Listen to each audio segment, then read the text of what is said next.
Olá, sou Luiz Carlos Antunes, curso de Filosofia da Universidade São Judas, campus Moca. Trabalho supervisionado pela professora Cíntia Piccini. Vou falar um pouco sobre, essa aula foi um pouco sobre a introdução à filosofia política e sobre o filósofo John Locke. John Locke viveu e deu forma a um dos mais transformadores séculos da história inglesa. Uma série de guerras civis colocou protestantes, anglicanos e católicos em oposição, uns contra os outros, e o poder oscilou entre o rei e o parlamento. Locke nasce em 1632, próximo a Bristol, na Inglaterra. Viveu exilado na França e na Holanda por um longo período, por ser suspeito de envolvimento num plano de assassinato do rei Carlos II. Dois tratados sobre o governo forneceu a base intelectual para a Revolução Gloriosa de 1688, que transferiu o equilíbrio de poder de modo permanente do rei para o parlamento. Ele promoveu a teoria de que as pessoas não nascem com ideias inatas, mas com uma mente similar a um quadro em branco, uma perspectiva bastante moderna de ver o próprio eu. Pois bem, vamos dar seguimento aqui à apresentação.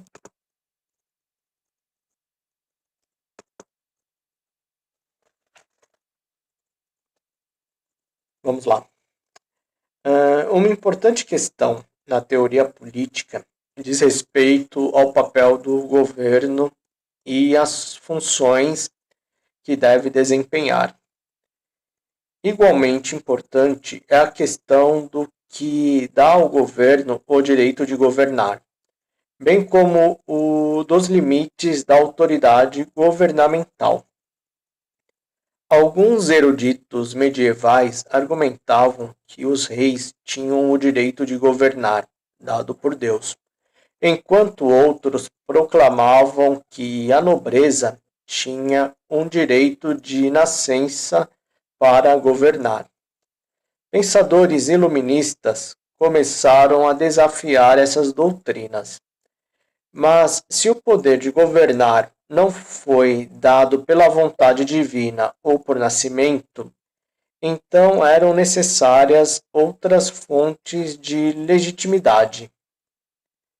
O filósofo inglês John Locke foi o primeiro a articular os princípios liberais de governo, a saber, que o propósito do governo era preservar os direitos dos cidadãos à liberdade, à vida e à propriedade, buscar o bem público e punir quem violasse os direitos dos outros.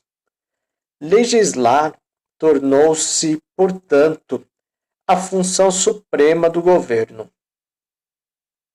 Para Locke, uma das principais razões pelas quais as pessoas estariam dispostas a entrar num contrato social e se submeter ao governo é que elas esperariam que o governo regulasse os desacordos e os conflitos com neutralidade. Seguindo essa lógica, Locke também foi capaz de descrever as características de um governo ilegítimo. Depreendeu disso que o governo que não respeitasse e protegesse os direitos naturais dos indivíduos ou limitasse desnecessariamente sua liberdade não seria um governo legítimo. Locke se opunha, então, ao governo absoluto, ao contrário de seu contemporâneo Thomas Hobbes, que acreditava que um soberano absoluto era necessário para salvar o povo de um brutal estado de natureza. Locke defendia que os poderes e as funções do governo deveriam ser limitados.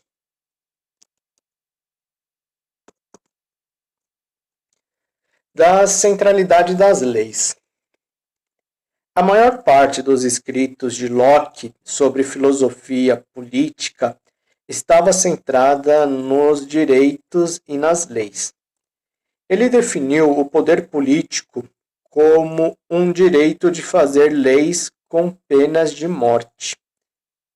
Discordava da ideia de que uma das principais razões para as pessoas, por vontade própria, deixarem um estado de natureza sem lei seria o fato de não existir um juiz independente em tal situação.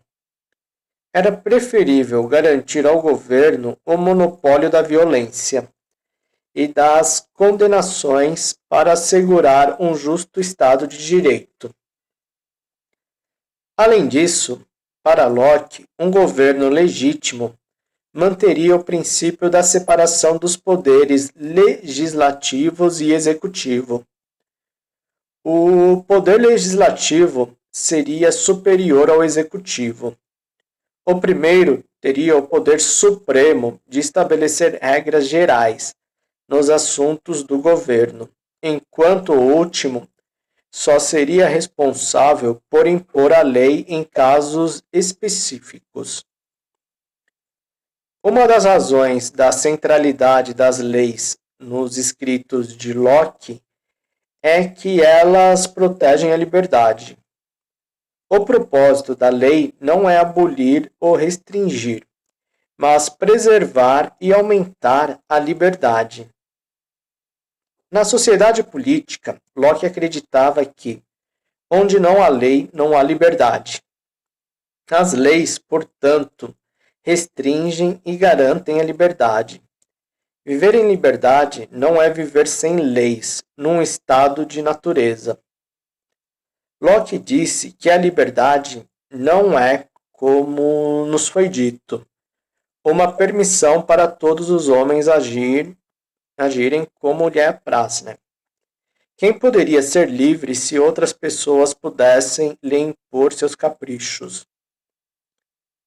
Ela se define como liberdade para cada um, de dispor e ordenar sobre sua própria pessoa, ações, possessões e tudo aquilo que lhe pertence dentro da permissão das leis. Em outras palavras, as leis não são apenas capazes de preservar, mas também garantir que a liberdade seja exercida. Sem leis, nossa liberdade estaria limitada por um estado de natureza anárquico e incerto, impedindo que na prática houvesse a liberdade.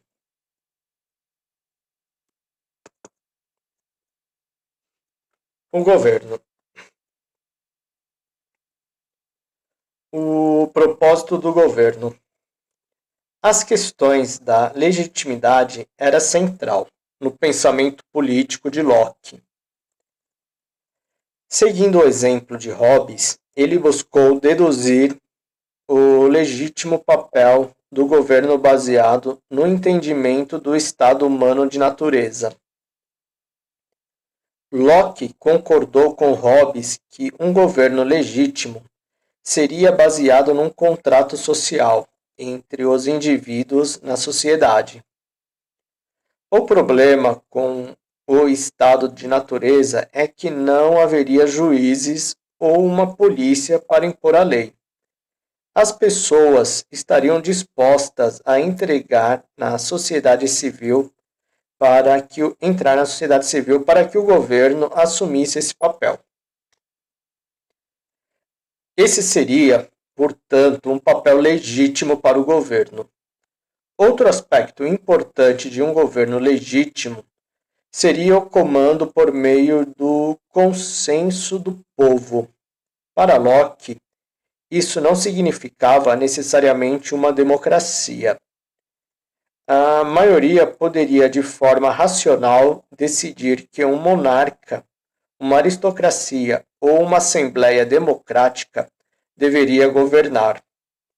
Uma questão importante era que o povo governasse, que o povo garantisse o direito de governar e pudesse, por sua vez, revogar esse privilégio. Locke era contra um soberano absolutista, forte, conforme defendido por Thomas Hobbes, já que tal figura poderosa limitaria a liberdade de maneira desnecessária. Para Locke, a subordinação total era perigosa. Ele escreveu: tenho razão em concluir que aquele que me colocasse sob o seu poder sem meu consentimento me usaria como lhe aprovesse, quando me visse naquela situação e perseguiria até me destruir, pois ninguém pode desejar ter-me em seu poder absoluto, a não ser para me obrigar à força a algo que vem contra meu direito de liberdade, ou seja, fazer de mim um escravo. Em vez disso, Locke foi favorável a um papel limitado para o governo. O governo deveria proteger a propriedade privada das pessoas, manter a paz, garantir mercadorias comuns para todo o povo e, tanto quanto possível, proteger os cidadãos contra invasões estrangeiras. Para Locke, são essas a origem, o uso e as limitações do poder legislativo, que é o poder supremo, em toda a comunidade. O propósito do governo seria ajustar o que falta no estado de natureza, para garantir a liberdade e a propriedade do povo, e a prosperidade do povo. Não haveria necessidade de escravizar as pessoas sob um governo absoluto. A função primária do governo seria fazer boas leis para proteger os direitos do povo e impô-las com um bem público em mente.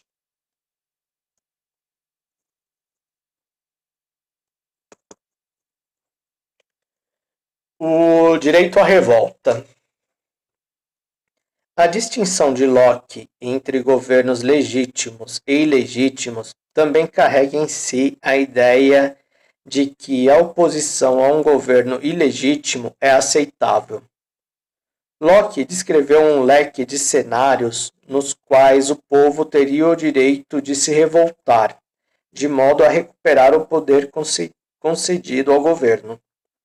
Por exemplo, o povo poderia legitimamente se rebelar se seus representantes legítimos não pudessem participar da Assembleia, poderes estrangeiros passassem a exercer autoridade sobre o povo, o sistema ou os procedimentos eleitorais fossem alterados sem o consentimento público, o Estado de Direito deixasse de existir, ou se o governo tentasse tirar do povo os seus direitos. Locke considera um governo ilegítimo o mesmo que a escravidão. Até ultrapassou alguns limites ao consentir com o regicídio, a execução de um monarca, em circunstância em que o monarca tivesse quebrado o contrato social com o povo. Tendo sido filho de puritanos que apoiavam a causa parlamentarista na Guerra Civil Inglesa, essa não era uma questão apenas teórica. Os textos de Locke justificam a execução de Carlos I. O legado de Locke. A filosofia política de John Locke tornou-se, desde sua época, conhecida como liberalismo, a crença nos princípios da liberdade e da igualdade. As revoluções na França e na América do Norte no final do século XVIII, tinham como base os ideais liberais. De fato, Thomas Jefferson, um dos articuladores da Constituição Americana e de sua Declaração da Independência, reverenciava Locke e usou muitas de suas frases nos documentos que fundaram o país. A ênfase na proteção da vida, liberdade e propriedade, encontrada na Declaração de Direitos na Constituição e os direitos inalienáveis à vida, liberdade e à busca da felicidade, na Declaração podem ser diretamente identificadas na filosofia de John Locke, um século antes, né? Para finalizar, aqui uma frase aqui atribuída a Thomas Jefferson.